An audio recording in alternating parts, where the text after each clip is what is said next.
When going for a long drive, sometimes even the best drivers can get tired, and this can negatively affect driving safety. To help prevent this, your Ioniq 5 comes with driver attention warning.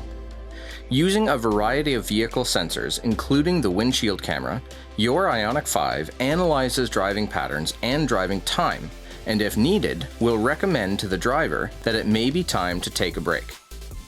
Drivers can see their current attention level right in the instrument cluster. Using the steering wheel controls, press the page button to cycle to the menu farthest to the left. Then, use the toggle to scroll down until you see the attention level screen.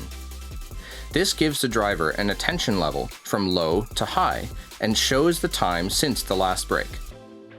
Once the attention level reaches low, your Ioniq 5 will recommend taking a break.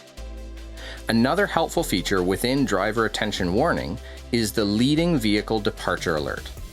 When a detected vehicle in front departs from a stop, leading vehicle departure alert will inform the driver by displaying the "leading vehicle is driving away" message on the cluster, and an audible warning will sound.